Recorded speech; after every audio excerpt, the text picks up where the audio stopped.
अगं मलाही होतो ग त्रास. स्वतःच्या पोराला असं स्वतःच्या समोर कुडताना बघून खूप त्रास होतो मनाला. या वयात आनंदानं संसार करायचा, काम करायचं, हौसमौज करायची सोडून या मुलाच्या मागे हे नष्टचर्य का लागलं असेल कोणास ठाऊक. कदाचित मी वाईट वागलो याची शिक्षा म्हणून तिच्या आयुष्याचे असे धिंडवडे पाहायला इथं मला नियतीनं पाठवलं असावं कदाचित. रमाकांत, उलट या परिस्थितीत तू त्याच्या जवळ असावंस म्हणून तुला नियतीनं इथं खेचून आणलं, असं का नाही समजत तू? तुझ्या पॉझिटिव्हिटीचं खरंच कौतुक वाटतं काही. खरंच नाही, आपल्याला ठाऊक असतं की आपण कशातून जातोय, पण बाहेरच्या जगाला आपण काय दाखवायचं हे आपण चूज करतो ना. खरा आशावादी माणूस असं नाही वागत. मुळात त्याच्या मनात शंकाच नसते. नर्मदा, निराशेचे विचार मनात येणं हे काही चूक नाही, पण त्यावर आपण ताबा मिळवायचा असतो. आपण सगळेच आशावादी आहोत आपल्याला असं वाटत असतं काही, पण हे असे निराशेचे विचार आपल्या मनात काय येतात याचंच आश्चर्य वाटतं मला. हे बघा, श्रीच्या मनात चढ उतार होतच असणार, दुःख होत असणार, माणूसच आहे तो शेवटी. पण त्याच्या धैर्याकडे बघा. श्री कितीही हसला तरी त्याच्या डोळ्यातलं एकटेपण जाणवतं आपल्याला. वय काय आणि कसल्या यातनांचा डोंगर नियतीनं त्याच्या समोर ठेवलाय. त्याच्याकडे बघून मलाही यातना होतात, पण मी माझं दुःख त्याच्याकडे बघून आवरते. फारच असह्य झालं तर विघ्नेश्वराला विनवते की बाबा रे, त्याचं दुःख मला दे, पण माझ्या बाळाला मार्ग दाखव. धीर सोडायचा नाही नर्मदा, आपण धीर सोडायचा नाही.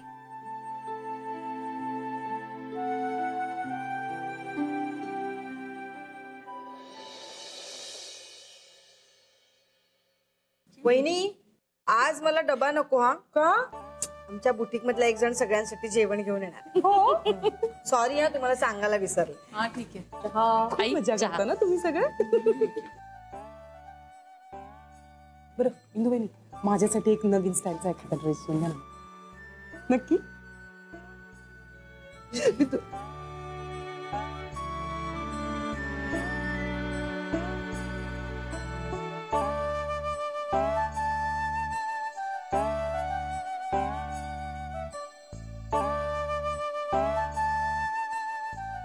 श्री, कसला विचार करतोस? अरे नाही, कसलाही नाही असं प्लीज म्हणू नकोस.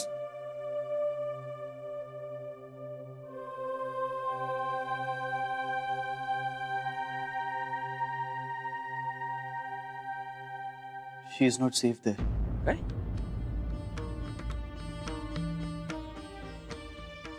ती सेफ नाहीये तिकडे. जान्हवी सेफ नाहीये म्हणजे?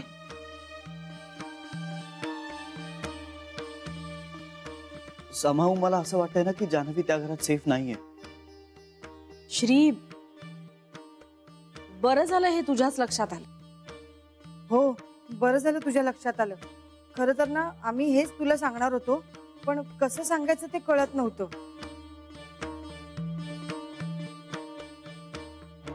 श्री, तुला जान्हवीच्या आईचा स्वभाव माहितीये ना.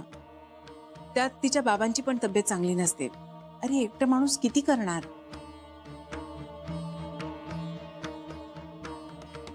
आणि जान्हवी काही स्वस्थ बसणारी मुलगी नाहीये. नोकरी करून ती घरकामही करत असणार. कसं झेपणार आहे आता हे तिला सगळं. श्री जरा स्पष्टच बोलते, पण तिची आई फार समजुतीने घेत असेल असं वाटत नाहीये मला. म्हणजे ती त्यांच्यावर कितपत काम सोडून जात असेल जरा शंकाच वाटते. हो ना. एक मिनिट, तुम्ही जरा त्याला बोलू द्या.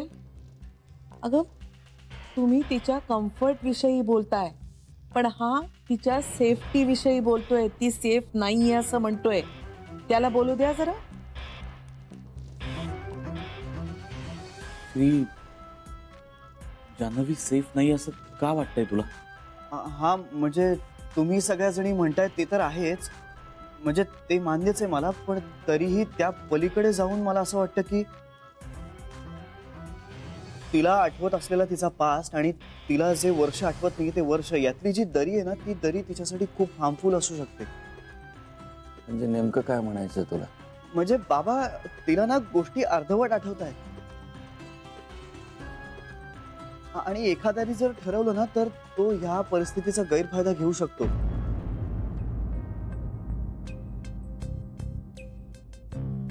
म्हणजे ज्या गोष्टी ऑलरेडी पूर्ण झाल्या त्या तिच्या दृष्टीने अजूनही अपूर्णच आहेत. आणि ह्या पूर्ण झालेल्या गोष्टी किंवा त्यांच्या दृष्टीने चुकलेल्या गोष्टी बदलण्याची एखाद्यासाठी ही संधी असू शकते.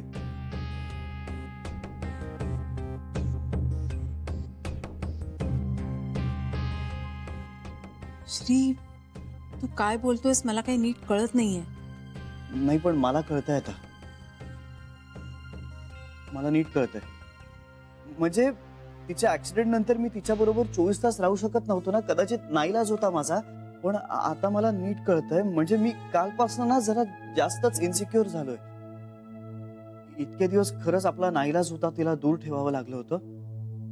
पण आता तिनं त्या घरात राहणं मला खूप डेंजरस वाटतंय.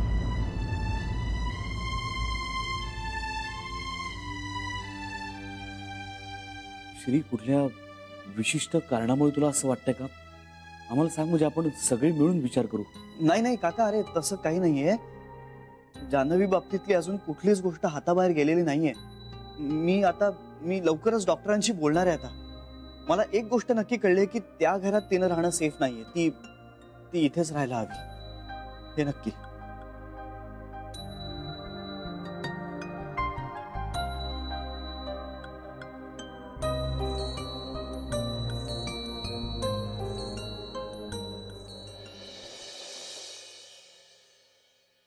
हे पिंट्या, तुझाही डबा भरून ठेवलाय मी. बाबा हे घ्या, पोळ्या फक्त भरून घे 5 मिनिटांनी, नाही तर वाफ धरेल. ठीक आहे, चालेल.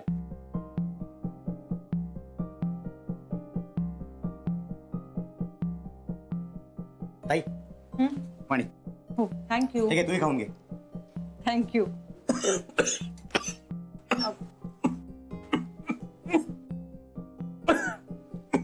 बाबा, तुम्हाला खडीसाखर वगैरे देऊ का? ए थांब, मी आणतो खडीसाखर. हा.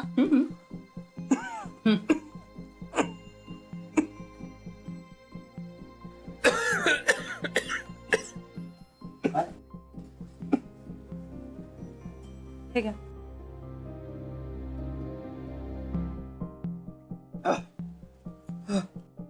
बाबा, खडीसाखर.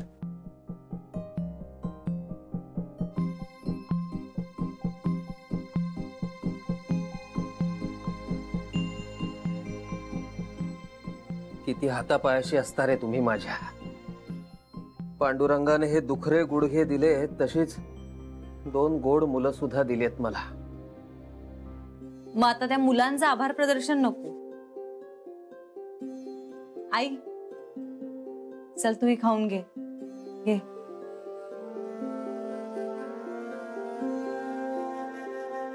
चला. अहो बाबा, कुठे चाललायत तुम्ही? आणि खाणं पण राहिलं. घरात बसून जीव कंटाळतो ग माझा. तसा काय मी बिनकामाचा माणूस, म्हणजे निरुपयोगीच. बाहेरच मन रमवतो जरा. पायधड आहेत का आपले? बाहेर कशाला जायला हवं? घरात बसून आराम करा ना. त्यापेक्षा कशाला उगीच वणवण करायची? पिंट्या, मी तुला सोडायला स्टॉप पर्यंत येऊ? चालेल बाबा, काहीच प्रॉब्लेम नाही. आटप तुझं, मी थांबतो बाय. सावकाश आटपून. नाही झालंच आहे, मी आलोच बाबा, पटकन आलो. अगदी सावकाश ये. सावकाश. चल, मी निघतो. हा, सांभाळून जा रे. हो, चल चल, बाय बाय. बाय, नीट जा. हो. बघितलंस ना जानू, कसा पावलोपावली अपमान करतात माझा. काय करावं मी आता? मरूनच जाते ना. बस झाले धिंडवडे. आई, नको का काहीतरी बोलूस. शांत हो, असे काही विचार करू नकोस. बाबा गेलेत ना, येतील परत, लवकर येतील. बरं, मी सुद्धा निघते आता.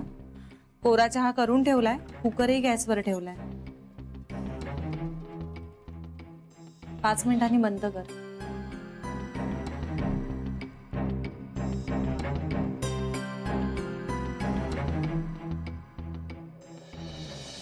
नर्मदा मी जरा विघ्नेश्वराला जाऊन येते. विघ्नेश्वराला? हो. आई मग मी पण येते ना तुमच्या बरोबर. सरू आहे घरात?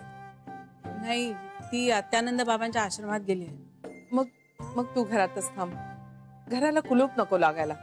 कोणी आलं तर कुणीच नाही असं नको व्हायला. आई पण तुम्ही एकट्या कशा जाल? अगं ड्रायव्हर आहे ना बरोबर, आणि मी तासाभरात येतेच आहे. आई संध्याकाळ झाली, अंधारून येईल. नका ना जाऊ एकट्या. पावसा पाण्याचे दिवस आहेत, कशाला उगाच एकट्याने जायचं? मग मी असं करते, मी श्रीला तिकडे बोलवून घेते. बरेच दिवसापासून माझ्या मनात होतं त्याला विघ्नेश्वराच्या मंदिरात न्यायचं. या सगळ्या प्रकारात कुठेतरी 2 घटका मनशांती मिळाली तर बरंच होईल त्याच्यासाठी. पण तो येईल का? येईल की. मी सांगेन त्याला, विघ्नेश्वराच्या पायावर डोकं ठेव. आपले सगळे उपाय झाले की पुढचं सगळं त्याच्या हातात सोपावं या भावनेनं येईल तो. मी येते ग.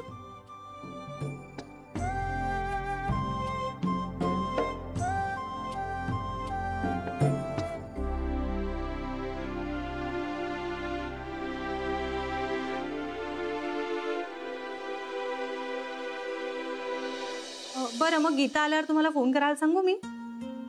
Okay, thank you.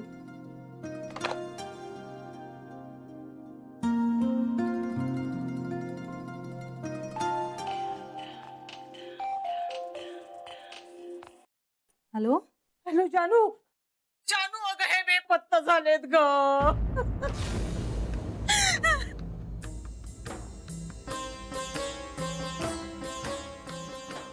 काय? कुठे गेलेत काही कळत नाहीये ग मला. असं घरात निघून जायचं का ग? घरातल्या माणसाचा जीव असा टांगणीला लागतो ना. मग आई 1 मिनिट, तू मला नीट सांग काय झालंय? अगं सकाळीच बाहेर पडलेत ते. तुम्ही गेलात तुमच्या मागोमागच नाही का बाहेर पडले? तेव्हापासून जेवायला पण आलेले नाहीयेत घरी. अजून पत्ता नाहीये त्यांचा. शोधायचं तरी कुठे या माणसाला? मग फोन करून पाहिलायस का तू? फोन नेलाय का त्यांनी बरोबर? फोन बंद लागतोय त्यांचा. पाहिलंस जानू, हे असं छळतात मला. मग ते जानू अगं जीवाचं काही बरं वाईट करून घेतलं नसेल ना यांनी? आई प्लीज असं काहीतरी बोलू नकोस तू. अगं काही भरोसाच वाटत नाहीये या माणसाचा. आणि संतापी म्हणजे तरी किती असावं माणसाने? या आपल्या असल्या तिरसट स्वभावामुळे दुसऱ्यांचा जीव किती टांगणीला लागतो हे कळत नाहीये ना. जानू जानू माझा जीव अगदी उडू लागलाय ग बाळा. मला ना कळतच नाहीये मी आता काय करू. आता ना मीच जीव देते म्हणजे मग ह्या सगळ्यात सुटका होईल माझी. मी बघते, काहीतरी करते, शोधते मी बाबांना. थांब. हो बाबा लगेच शोधा तू. हो मी वाट बघते. तू काहीही कर आणि यांना घरी घेऊन ये.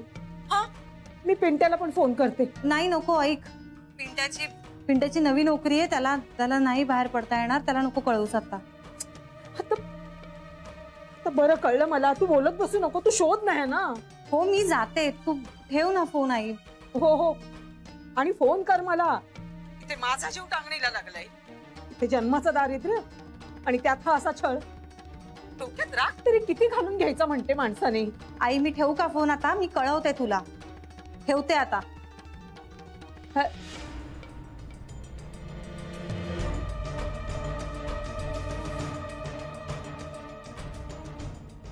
हॅलो सर, मी आता घरी गेले तर चालेल? तब्येत बरी आहे सर माझी. मी जरा काम होतं, मी जाऊ आता सर. मला हाफ डे मिळेल? Thank you so much sir. काय झालं जान्हवी? मी आल्यावर सांगते तुम्हाला. आई याची अगं हरकत काहीच नाहीये, पण आता तिकडे यायचं म्हणजे ना माझा 1.5 तास मोडेल. हो आणि मला ना माझी सगळी कामं रिअरेंज करावी लागतील. मैं कम इन? हा अगं आईची मला सगळं मान्य आहे. अगं पण आता डॉक्टरांची वेळ घ्यायची की नाही? हो मी ऍक्च्युली जाऊ शकतो त्यांच्याकडे नंतरही. बरं नाही मी टाळत नाहीये. मी येतो आलो. अगं आनंदानेच सांगतोय. आलो. हो येतोय, बाय. मनीष, मला आता विघ्नेश्वराच्या मंदिरात जावं लागणार आहे आईची बरोबर. आत्ता? हो. अरे तिने आग्रहच धरलाय. युजली ती असं करत नाही, पण आज इतकं म्हणतीये तर मग तिचं मन मोडवत नाहीये. No problem. जाऊ? हो. बरं, हे काय तू का म्हणलंस, महत्वाचं आहे काही? नाही नाही, दिस कॅन वेट. तुझा निश्चिंतपणे. नक्की? हो हो, अगदीच. चल या.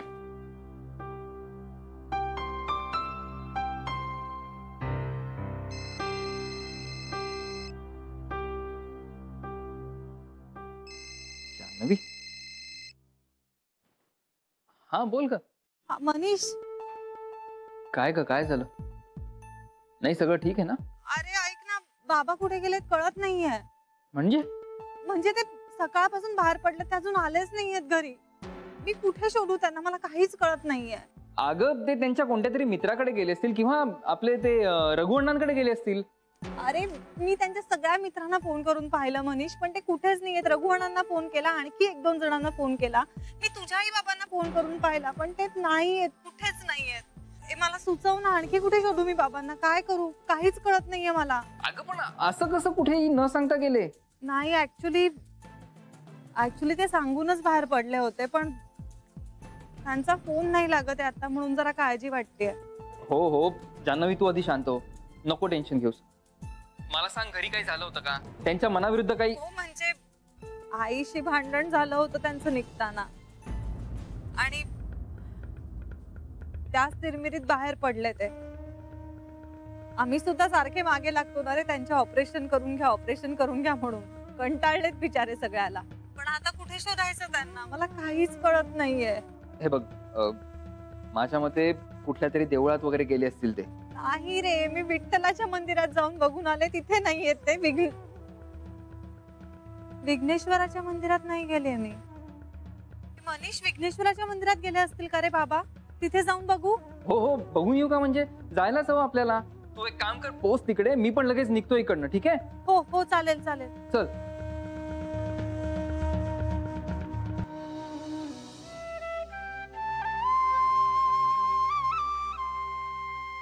आजपर्यंत कमी परीक्षा घेतल्यास का रे माझ्या?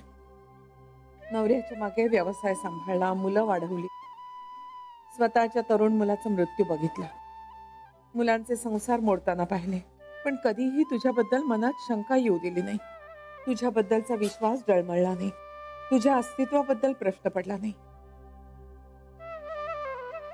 तू दिलंस ते निमूटपणे झेललं, तू करतोस ते भल्यासाठीच असं गृहीत धरलं. पण आज मात्र तुझ्याबद्दल तुझ्याकडेच तक्रार करते. अजूनही तुझ्या दृष्टीनं माझी परीक्षा संपली नाही का रे? जान्हवीला माझ्या घरात परत आण रे. माझ्या श्रीला सुखानं संसार करायची संधी दे. आयुष्यातलं ते एक सुख दे रे मला.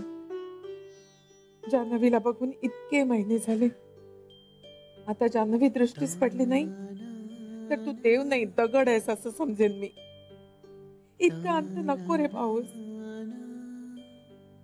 माझी सून मला दिसू दे, भेटू दे. विघ्नेश्वरा, या जगातल्या प्रत्येक प्राणीमात्राला सुबुद्धी दे. माझ्या जान्हवीला सुखी सुरक्षित ठेव. तिची खूप काळजी वाटते मला. तिला स्वतःचं भलंबुरं ओळखण्याची बुद्धी दे देवा. तो दिवस खरंच लवकर येऊ देत ज्या दिवशी तुझ्या दर्शनासाठी माझी जान्हवी माझ्या बाजूला उभी असेल.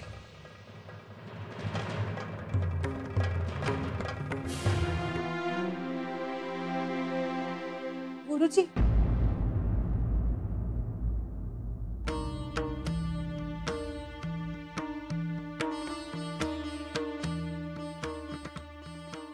माझे बाबा आले होते का हो इथे? ते बहुतेक वेळा येतात या मंदिरात. माझे बाबा ना साधारण माझ्याच उंचीचे आहेत.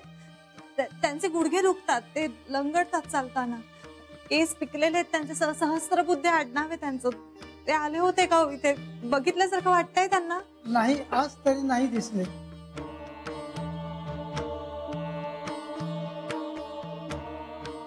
बापरे. हाय हाय, काय प्रॉब्लेम झालाय? हॅलो मनीष, मी इथे मंदिरात आले पण बाबा इथे विघ्नेश्वराच्या देवळात पण नाहीये. मी काय करू आता मला कळत नाहीये. अगं अगं ऐक ऐक ऐक, काका मला भेटले. काय भेटले? हो, मला बस स्टॉपवर भेटले काका. थांब देतो त्यांना. हा दे दे. हॅलो जानू, मनीष भेटलाय मला. कुठे होतात तुम्ही?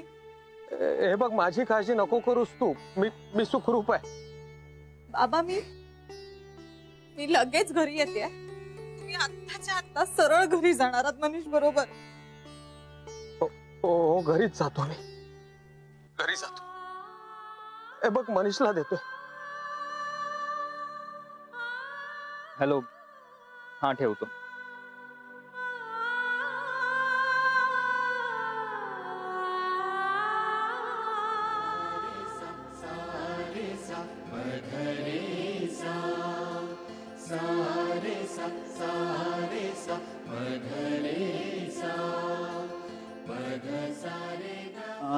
ठीक आहे सर. आता ठीक आहे. ही माझी आजी. ही मीरा आई आजी म्हणतो.